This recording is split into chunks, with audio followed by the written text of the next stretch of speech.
Rasulullah sallallahu alaihi wasallam egaa akkuma beekamu guyyaa har'aan tana alhamdulillah rabbi galannee haa gahu baatii ramadaanaa nagaan gaggeessinee iida bara 1442 geenyee jirra.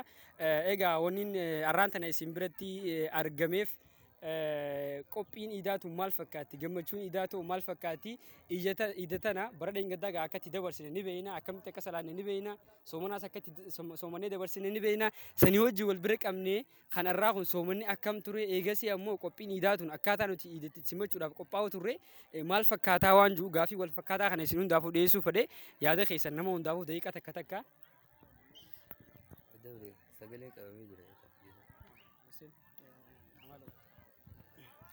بسم الله والصلاة والسلام على رسول الله صلى الله عليه وسلم.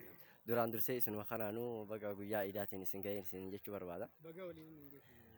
Itti aansuudhaan akkasuma muslimtoota warra ni viidiyoo sana ilaalu hundaan bakka jiranitti assalaamu alaikum warahmatullahi wabarakatuh baga ni guyyaa iidaa kanaan isin ga'e jecha. Ammoo waan ajaa'ibaa fi waan ammoo tunuu hedduu nadha gahamaa keessaan beekta.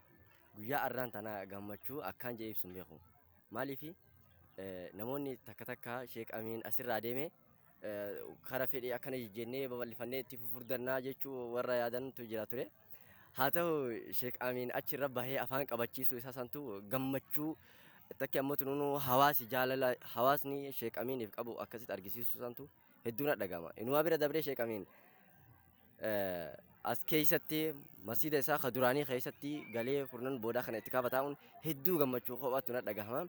Haa ta'u har'aan tan akkasitti afaan qabachiisee nama hunda shaashaa gochuun kun hedduu nadha gahama. Baay'ee ayyaana amata bara 2013 yookiin bara 1442 asitti geggeessuu keenyaaf kan bara 2012 asirraa aggadamne asii geggeessuu keenyaaf hedduu gammachuu gurguddoo nu dhagahama. Laal furdadheen jiru naa gammachuudha.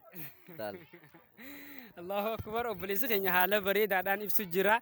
Iida gaa akkaataa inni itti ilaalee sheekni keenya Sheek Amiin Ibroo alhamdulillah nu keessa deemee ture jennee kan nuti qalbii cabu turre nu keessatti argamee bifa bareedaa kanaan haasoo inni nu taasisee bakka nuti itti walitti qabamnetti akka dur walitti qabamnu sanitti walitti qabamnee sheekni keenyaas nu keessatti argamee akka nu gammachiisuudhaaf hedduu gammachuu guddaa nu dhagahamaa jeeti bifa kanaan ibsee mee obboleessa keenya kan lammadaatti isin dabarsina nu hordofa.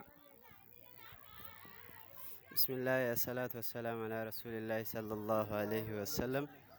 إيجا أبليان خيا أنا هدو حالا قمتشون نتدقى أمتي ما جاي بسون كابو هدو إدي براناتون هدو إذا مدرارا هدو غرغرة نتتاتي واني سين هدو غرغرة تاتينيس سبونم ما أمنتي في سبونم ما سبالي همتيتي والخيسة تورين بيتا حالا نمتي تولا حالا يرو أما biyyatti teenya haala addeessaa keessa jirtu kana wajjin wal qabate hedduu bakka bifa bareedaadhaan kabajnee jirra.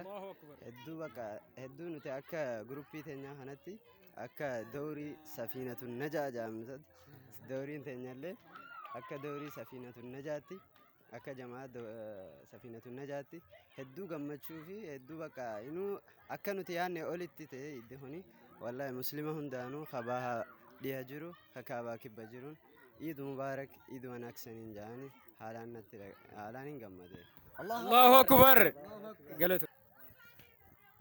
بسم الله الرحمن الرحيم. دوران درسي مسلم توتا كركرة بها الدنيا رتير كمان هند سالي تفو عيد مبارك تقبل الله منا ومنكم صالح الأعمال جتا وياران تناغا خلنو تركمنو مقالة درد أو مقالة سوا سلموتا هدون خيسة تركمو أكسوجين dirree iidaa irraa waa xiqqoo asiinee Millennium Park keessatti kan nuti argamnu. Guyyaa irraan tanaagaa haala bareedaa kanaan iidaa gaggeessuun hedduu takka nama gammachiisa. Kana keessaa addatti irra dirree iidaa tana keessatti wanni hedduu takka na gammachiise. Ijoolleen wal jaartee haala bareedaadhaan labbayka yaa Filisxiin jennee masjidul aqsaa dhageessisuu isaanii sagalee uummata keenyaa ka Filisxiin Islaamni maaliif yoonii fi qaamni tokko dhukkubsate kaaniitu asii dhukkubsata waan biraallee yoo dhabne hadooddiin nu dhagaamu qabdi akkuma sagalee toofii qabna labbeeyka ammallee irra deebine masjidul aqsaa wa Filisxiin jenna bakka takkaa jennu labbeeyka masjidul aqsaa wa Filisxiin inshaallah isaanis rabbi haa gargaaru gara boodaatti injifatanii akka gara boodaatti inshaallah addunyaa tanaa'u jala deebisan abdii irraa qabna. kanumaan jechuu baate gammachuu guddaan na dhaga'ama. duraan dursee bismillah salaatu wasalaamu ala rasulillah sallallahu alaihi wasallam. Gammachuun guyyaa har'aan tanaa hedduu namatti tolti, hedduu nama gammachiisti.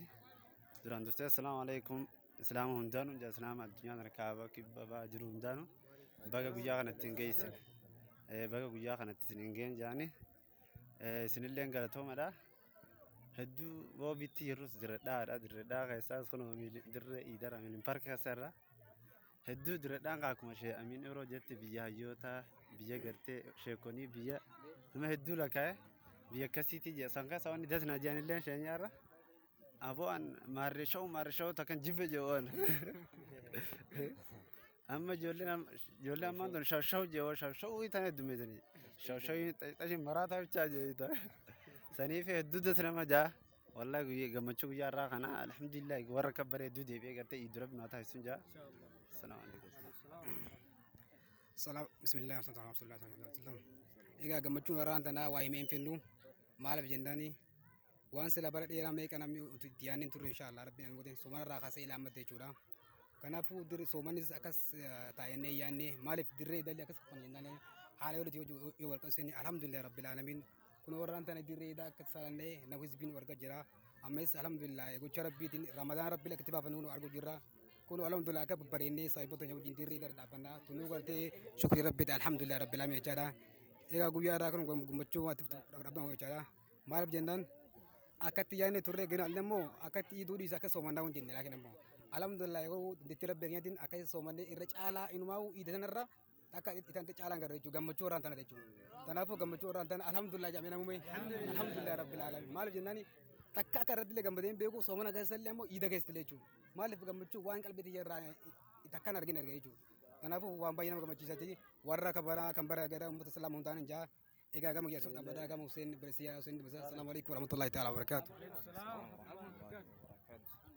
بسم الله والصلاة والسلام على رسول الله صلى الله عليه وسلم صلوا على النبي. duraan dursee Eid Mubarak jechuun barbaada obboleeyyan kiyya hordoftoota amantaa muslimaa hundaan kan alaa kan keessaa kan kaabaa kan kibbaa kan bahaa kan dhihaa harargee keessallee kan dirree dhawaa baga guyyaa gammachuu guyyaa kanaan nu ga'e alhamdulillahi rabbil alamin jecha gammachuun irraa dhagamu gammachuu takkaa lamaa miti sanirra bara dabre haalli keessa turre hedduu waan nama gaddisiisu obboleessi kiyya qaalii kana jaalatamaa Yusuf kana bara dabre manuma isa dabarsanis manuma kiyyatiin dabarsee miskiina wallah arraan tana isa argee kanatti isa wajjin dabarsuun kiyya gammachuu guddaan dhagama ulamaa'ii teenya yaada akkasii yaada bibilchaata sana sirraa nu dabarsu isaanii san bara dabreen arganne bara kana wanni iida tana iidas dura dabarte irraa adda godhu gammachuu isaanii dhaamsi isaanii qaqqaalee akka sheeyamiin ibroosan kasbeega akkam jambeeyta oromoon hoggaa mammaakan laga waan keessa jiru goosaa jedhan kawan duuba kana isin goosaa kana rabbi isinirraa haa buqqaasu jechuudhaan haasa'u isaa nu eegale kana hunda irra gammachuu kana asirraa agarre gammachuun ara nu dhagamu gammachuu takkaa lamaa miti hedduu gammanne nuti ummanni muslimaa keessafuu maaltu nu mudataa iidarraa tanarratti jechuun duraan waan hedduu nu yaachisee tureef garuu alhamdulillahi rabbiin akka bara dabreessan nutti hin deebisine haala gammachuu kanaan geggeessuun keenya waan hedduu nu gammachiisati baga ittiin isin geenjiyaa hundi keessanuu baga gammaddan baga walumaanuu gammanne isin injaa asirratti hin godhu. Waalaikum salaam warahmatullahi wabarakatuh. Obboleessa keenya haa galatoomuu bifa bareedaadhaan isaan hundinuu interview gabaabaa waa'ee iidaa akkaataa iida kana kamiin akka ilaalan akkaataa isaan ittiin ibsan hedduu nama gammachiisaa yeroo hin qabnu gabaabduu waan taateef interview gabaabduu waa'ee iidaa kana yaada isaanii bifa kanaan isiniif dhiyeessuu keenyaaf nutilleen hedduu gammachuun nu dhagahamaa galatoomaa isiniin jenna. Tokkummaa Allahu akbar.